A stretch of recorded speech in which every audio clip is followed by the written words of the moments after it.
मैंने नोटिस किया था कि मेरा हेयर फॉल ऑलमोस्ट जब मैं 20 इयर्स का था 21 इयर्स का था तब से शुरू हो गया था। एक्चुअली मेरी ये जेनेटिकली था। मेरे मदर से मुझे ये मैं जेनेटिकली मैंने कैरी ऑन किया था। ये काफ़ी सारी रिसर्चेस करी, खुद से भी ट्राई किया, बहुत सारे ऑयल्स लगाए, बहुत सारे आयुर्वेदिक चीज़ें इस्तेमाल करी, बट कुछ असर हो नहीं रहा था। मेरा बहुत ज़्यादा रिसीड हो गई थी मेरी हेयर लाइन, और अभी इतनी एज भी नहीं है मेरी कि इतने बाल झड़ जाएं, तो फिर दिक्कत तो होती है। अब क्या है कि अब अच्छे खासे मेरे पास बाल आ गए। पहले मैं फोटोज जब भी क्लिक होती थी तो थोड़ा भागता था कि मैं ना लूँ फोटोज। वैसे मुझे शौक बहुत है, बट बालों की वजह से, हेयरलाइन की वजह से नहीं करता। बट अब क्या है, अब फोटोज खुद से ही मैं क्लिक करता हूँ, अपनी भी करता हूँ, दूसरों की भी करता हूँ साथ में। तो कॉन्फिडेंस तो काफ़ी बूस्ट हुआ है मेरा।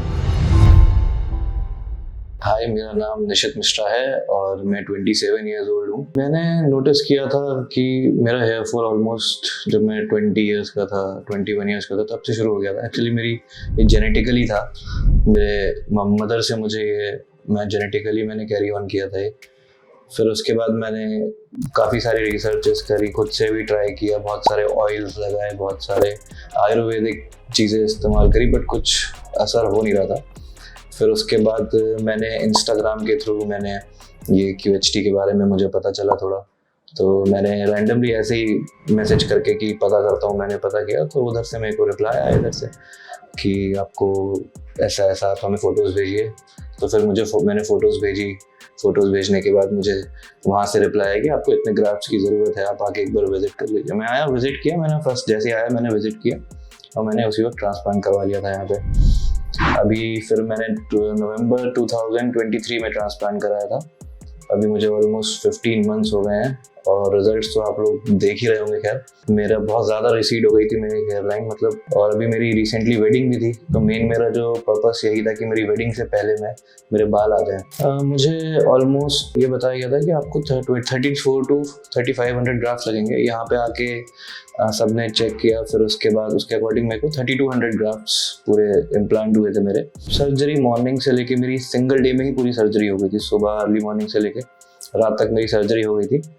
पेन का कुछ खास ज़्यादा पेन नहीं था, क्योंकि आपको टाइम टू टाइम एनेस्थीसिया हमें दे दिया जा रहा था, तो इतना कोई इशू हो नहीं रहा था। सर्जरी के बाद भी जो फॉलोअप रहा काफ़ी अच्छा रहा टीम की तरफ से। अभी आज मेरी 4th PRP है, फाइनल PRP है, और ऑलमोस्ट 15 मंथ हो चुके हैं। बहुत अच्छा एक्सपीरियंस है, रिजल्ट्स बहुत अच्छे हैं। जिनको नहीं पता था मैंने सर्जरी नहीं करवाई है, उनको तो डिटेक्टेबल भी नहीं लगा, और उनको तो कुछ आइडिया भी नहीं था। जिन्हें पता था वो भी सब यही कह रहे हैं कि इतनी नेचुरल ट्रांसप्लांट सर्जरी किसी की नहीं देखी। अबाउट 10 to 15 डेज में मेरा जो ये डोनर एरिया था ये हील करने लग गया था। 1 महीने के अंदर तो अच्छा खासा हील हो गया था, और जो डॉक्टर्स ने बताया था उसके अकॉर्डिंग मैंने प्रॉपरली केयर भी करी थी। जो मेरे आगे के जो इम्प्लांटेड हेयर थे वो भी क्या कहते हैं, उसमें भी जब आप यहाँ से क्लॉट्स हटा देते हैं तो आपको प्रॉपरली दिखाई देने लगता है कि आपकी हेयर लाइन बाद में कैसी दिखेगी। फिर उसके बाद शेडिंग फेज आया, तो शेडिंग फेज में थोड़ा डर गया था। मैंने डॉक्टर से कंसल्ट भी किया था, तो डॉक्टर्स ने बोला इसमें कोई घबराने वाली बात नहीं है। बट आफ्टर दैट मुझे लगता है कि 6 महीने के अंदर मेरे बालों की अच्छी खासी ग्रोथ हो गई थी। मतलब आप ये कह सकते हैं कि कोई बता नहीं सकता कि आपने ट्रांसप्लांट कराया, इतना हो गया था। सर्जरी के बाद अराउंड 1.5 से 2 महीने के बीच में मेरा शेडिंग फेज स्टार्ट हो गया था, और धीरे धीरे स्टार्ट हुआ। फिर उसके बाद ये कैरी ऑन हुआ, आएगा 4th-5th मंथ तक हुआ कैरी ऑन। ये जब पूरी तरह से शेड आउट हो गए सारे बाल, उसके बाद से नॉर्मल ग्रोथ होने लगी बालों की। ट्रांसप्लांट से पहले तो ऑफ कोर्स ये बात है, बालों से आपका बहुत ज़्यादा कॉन्फिडेंस आता ही है, और अभी इतनी एज भी नहीं है मेरी कि इतने बाल झड़ जाएं, तो फिर दिक्कत तो होती है। अब क्या है कि अब अच्छे खासे मेरे पास बाल आ गए। पहले मैं फोटोज़ जब भी क्लिक होती थी तो थोड़ा भागता था कि मैं ना लूँ फोटोज़। वैसे मुझे शौक बहुत है, बट बालों की वजह से, हेयरलाइन की वजह से नहीं करता। बट अब क्या है, अब फोटोज़ खुद से ही मैं क्लिक करता हूँ, अपनी भी करता हूँ, दूसरों की भी करता हूँ साथ में। तो कॉन्फिडेंस तो काफ़ी बूस्ट हुआ है मेरा। और अभी मेरी रिसेंटली ही शादी हुई है, और उसमें भी काफ़ी ज़्यादा सबने बोला, सबने तारीफ़ करी कि बहुत अच्छे लग रहे हैं आप। जैसे देख सकते हैं कि मेरे फेस स्ट्रक्चर के अकॉर्डिंग बिल्कुल डॉक्टर्स ने उसके अकॉर्डिंग मेजर करके हेयरलाइन बनाई है। हर एक के फेस स्ट्रक्चर के अकॉर्डिंग अलग हेयरलाइन है। मेरे ब्रदर हैं, उनकी अलग थी, मेरी बिल्कुल अलग है। तो आप देख सकते हैं, ताकि थोड़ा नेचुरल लगे आपका लुक जो है। मेरा अभी तक का जो एक्सपीरियंस रहा है QHT के साथ बहुत अच्छा रहा है। मतलब मुझे नहीं लगता कि, अब मैं और कहीं गया नहीं हूँ, बट मुझे नहीं लगता इससे बेटर कहीं आपको सर्विसेज मिल सकती हैं इस फील्ड से रिलेटेड, क्योंकि सब लोग बहुत पोलाइटली बात करते हैं, सब बहुत सपोर्टिव हैं। आप कभी भी कॉल करें, मैसेज करें, आप तुरंत हर वक्त अवेलेबल रहते हैं, और कभी भी आप आ जाइए, आपकी प्रायोरिटी बेसिस पे आपका काम होगा। मतलब मुझे नहीं लगता है इतना ज़्यादा कुछ कोई करता है। बात है बजट की, तो हेयर ट्रांसप्लांट मोस्टली मैंने जो पता किए, तो जितने में QHT में मेरा हेयर ट्रांसप्लांट हुआ है उसके ऑलमोस्ट डबल, या कहीं कहीं जगह तो ट्रिपल प्राइजेस मेरे से मुझे कोट किए गए थे। मैंने काफ़ी जगह पता किया था, जयपुर में, दिल्ली में, बॉम्बे में। फिर उसके बाद ये QHT के बारे में जब मैंने देखा, उसके बाद मुझे यहाँ पे भी लगा कि यहाँ पे भी हो सकता है बहुत महंगा हो, बट जैसे ही मैंने बात करी मुझे प्राइजेस बहुत ज़्यादा रीजनेबल लगे। और तब तो मैं कुछ कर भी नहीं रहा था, I was just a student. Even then also I was able to afford this.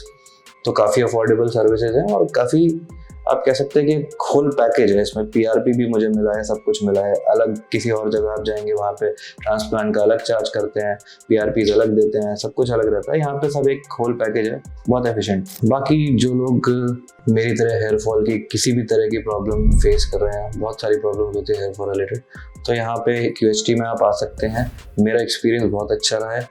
मैंने काफ़ी सारे लोगों को और भी रिकमेंड किया, उन लोगों ने भी तारीफ़ करी है इस जगह की। तो आप बिल्कुल आइए यहाँ पे, एक बार डॉक्टर से कंसल्ट जरूर करिए। मैं अपने रिजल्ट से बहुत ज़्यादा सेटिस्फाइड हूँ। Thank you so much QHT। Surgery के बाद पेशेंट ने मल्टीपल टाइम फॉलोअप के लिए क्लिनिक विजिट किया था। 2 मंथ्स में पेशेंट के 90% फॉलिकल्स शेड हो चुके थे, जो कम्प्लीटली नॉर्मल फेज होता है और 3 to 4 मंथ्स में एंड हो जाता है, जिसके बाद फॉलिकल्स ग्रोथ फेज में ट्रांजिशन करते हैं। इस स्टेज पर नेटिव फॉलिकल्स अपने नेचुरल ग्रोथ साइकिल के अकॉर्डिंग धीरे धीरे ग्रो कर रहे थे, जो ओवरऑल स्कैल्प डेंसिटी को मेंटेन करने में हेल्प करता है। इस विजिट के दौरान पेशेंट ने अपनी फर्स्ट PRP थेरेपी भी ली। ये थेरेपी हेयर रूट्स को स्ट्रेंथन करके उन्हें एक्टिव ग्रोथ फेज में जल्दी एंटर करने में हेल्प करती है, जिससे आगे चलकर बेटर और फास्टर रिजल्ट्स देखने को मिलते हैं। 15 मंथ्स में पेशेंट का लुक कंप्लीटली चेंज हो चुका था। अब परफेक्टली डिफाइंड हेयरलाइन उनके फेशियल फीचर्स को फ्रेम कर रही थी, जिससे उन्हें एक यूथफुल लुक मिल रहा था। फ्रंटल एरिया में सीमलेस मर्ज के साथ dense voluminous hair growth present थी। हेयर डेंसिटी इतनी यूनिफॉर्म थी कि पूरा स्कैल्प इवनली कवर्ड नजर आ रहा था। टेक्सचर और डायरेक्शन भी नेचुरल हेयर के साथ परफेक्टली मैच कर रहे थे। ओवरऑल इस ट्रांसफॉर्मेशन की वजह से पेशेंट का कॉन्फिडेंस बूस्ट हो चुका था। अब वो अपनी चॉइस के अकॉर्डिंग बालों को स्टाइल कर रहे थे और फुल्ली अपनी लाइफ एंजॉय कर पा रहे थे। अगर आप भी हमारे पेशेंट की तरह अपने लुक्स को परमानेंटली चेंज करना चाहते हैं, तो आज ही हमारे एक्सपर्ट्स के साथ कंसल्टेशन बुक करें या फिर अपने नियरेस्ट QHT क्लिनिक की ब्रांच पर विजिट करें।